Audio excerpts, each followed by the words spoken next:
내가 얘기를 이 앤디 킴하고 만난 지가 한 5년 전에 우리 마이클 파크이 있는데 저 마이크가 그 CK 여러분 아시다시피 KSC 저 Korean American Coalition 거기에 그 지회장을 맡고 있을 때 세라도 여기 와 있지만 그 당시에 처음에 만났어요. 그 당시에는 first freshman 클래스였어요. 그런데 얼마나 익사이트했는지 몰라요.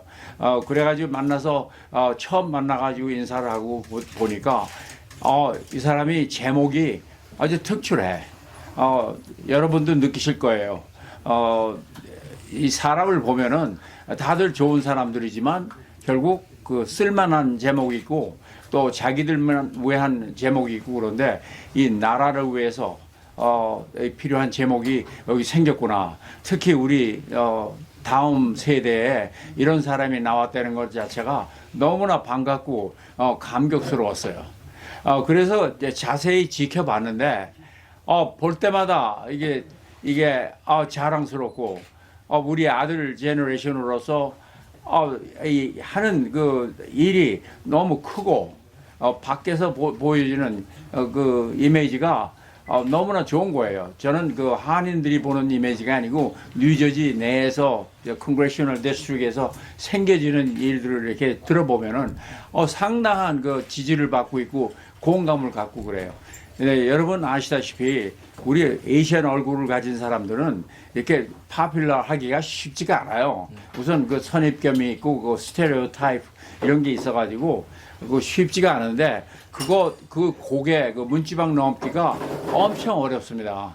이게 우리 뭐 다 이민사회에서 겪은 일이지만 이 콩그레스나 워싱턴에 가가지고 그 문턱을 넘는다는 거 쉬운 일이 아니에요. 아무나 할 수 있는 일이 아니에요. 거기 워싱턴 간다고 다 되는 게 아니에요. 그런데 때가 맞춰져가지고 하나님이 보호하사 하나님이 도우셔가지고 이번에 상원의원을 나가게 되잖아요. 이거는 어마어마한 일이에요. 이건 우리 인간으로서 할 수 없고 하나님이 도우신 기회다. 하는 저는 그 철저히 생각하고 있어요. 그래가지고 제가 봤는데 그 개인적으로 도네이션 하시고 그런 분들이 있었지만 이렇게 오가나이저하고 그런 펀레이싱 모금 행사를 하는 분이 몇 분 물어봤는데 잘 안 되더라고. 그래서 나라도 해야겠다. 여러분 아시다시피 나는 공화당 사람인데 정말 기분이 좋고 그 자랑스러운 거는 애틀랜타 분들이 많은 분들이 여기 참여하시려고 생각을 많이 갖고 있어요. 주머니 사정이 좀 안 돼서 못 오시는 분이 많아서 안타깝지만 저는 깜짝 놀랐어요. 제가 기대를 했지만 기대 이상으로 이 한인사회의 반응이 너무나 좋았어요. 그래가지고 이게 한인사회 앤디 킴을 통해 가지고 그 한인사회의 저력을 포텐셜을 볼 수 있는 큰 기회가 돼서 저 나름대로 엄청 기쁩니다. 다른 도시, 미국 다른 도시에서도 펀레이싱을 지금 준비를 하고 있고 이미 한 데도 있고 그런데 그래서는 앤디 컨그레스맨 킴을 여기에 모시게 된 자체 그 자체가 하나님이 주신 기회라고 생각을 해요. 그래서 아마 여러분께서 많은 관심이 가지고 계실 거예요. Yeah, thank you. Well, thank you so much for having me, and I really appreciate the generosity. I just, as you were speaking, it reminded me today is a Sunday. The fact that you're all out here today on a Sunday when you could be working over the weekend, resting over the weekend, I'm appreciative to all the press for coming on out. This is my fourth trip to Atlanta in just the 6 years that I've been in Congress. And it has been one of the most exciting places for me to be able to travel to outside of my home district in New Jersey. And I've really feel connected to the Korean American community here and the broader Asian American community here. As mentioned, I first came out here for a conference. But I'll be honest with you, the second time that I came here was in the aftermath of the shootings at the spa in 2021.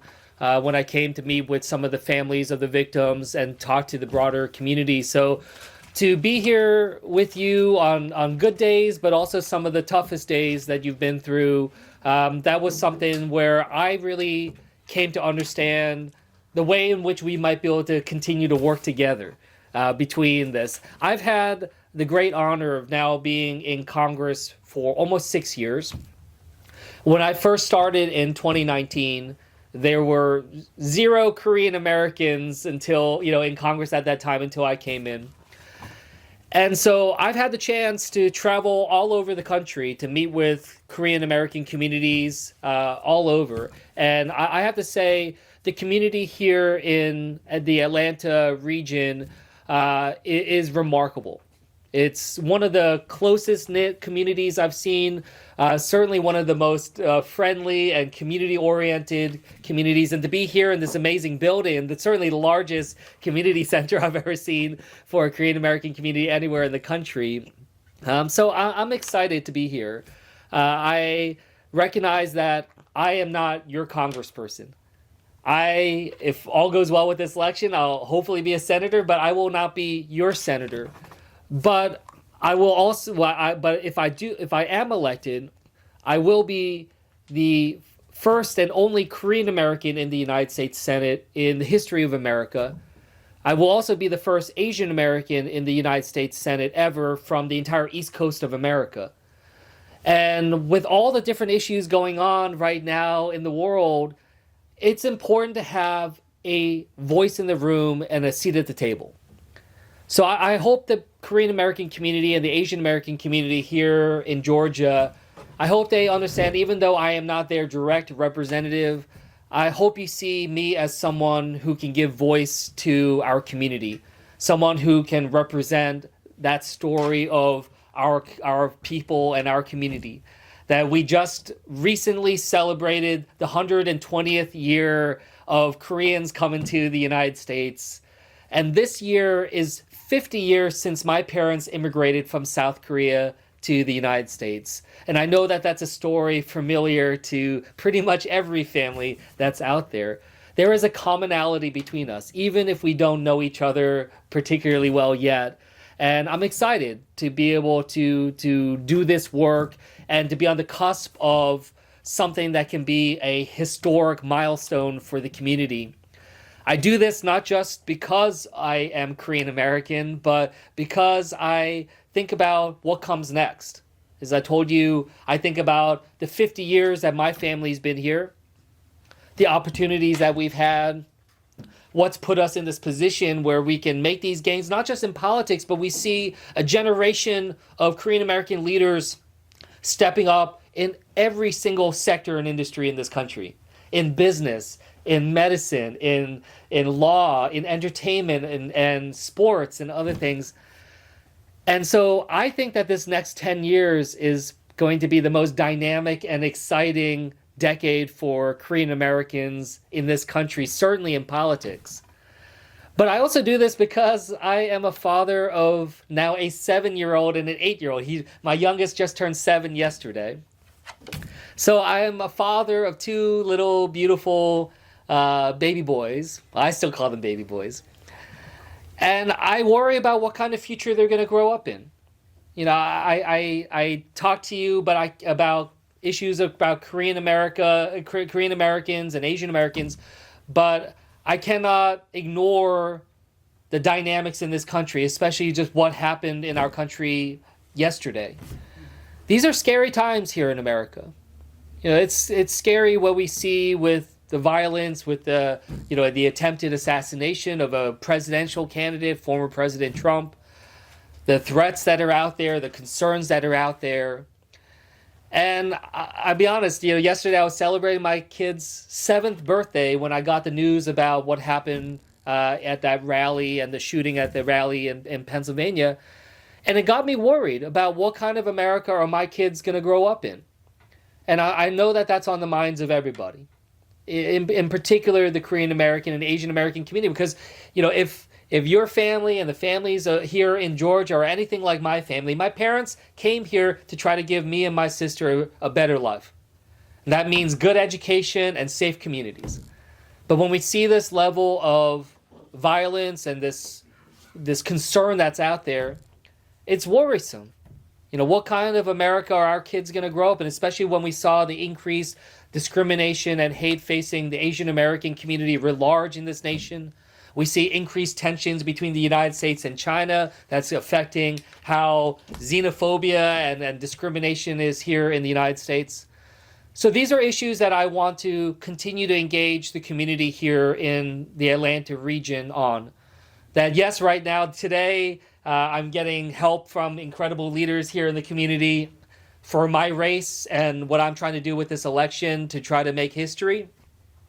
But it's not just about that. And I hope people see this election, it's not about me.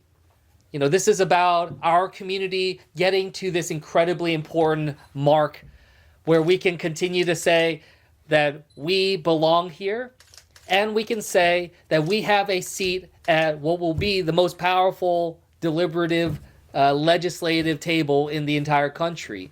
We deserve to have our voice heard, especially with what our community has contributed to this country. And I hope that that's something that makes all of you proud. And I look forward to hopefully being able to serve for a long time. I 2 days ago just turned 42. So if all goes well, thank you. So happy to celebrate my birthday weekend here in Atlanta. But hopefully that is a place where I can continue to serve this country for potentially decades to come in the United States Senate. And I can use that time and that power and that place to try to inspire younger Korean Americans and Asian Americans to get involved in public service and try to bring in a new generation of leadership in our country, which is something now more than ever people around this country are looking for. And I hope people see the value of what I can bring. I'm a Korean American that won 3 times in a congressional district that's 85% white, less than 3% Asian. Shows that I can be a representative not just of Korean Americans or Asian Americans, but I can be a representative across the board. And that's something that now I'm trying to do in a state of 9 million people in New Jersey. Again, the Asian American community, while fast growing there, and there is a good Korean American community there, but the Asian American community is no larger than 12% in New Jersey. So oftentimes people keep saying, there's no way that a Korean American or an Asian American can represent the entire state. That that we're too small of a minority, or we're not the right kind of community. And I want to be able to just put that to bed and be able to show I have every bit as much right to be able to represent my home state in the United States Senate as anybody else. I am as American as anybody else. And my story is not just a Korean American story or an Asian American story. It is also fundamentally an American story. And that's the kind of legacy I want to push forward for us to be able to change that narrative, break through those barriers, and hopefully give my kids and their generation more opportunities, more room for them to dream of being able to do anything that they want in this country. So I'm grateful to be able to be here, happy to take any and all questions. So thanks so much.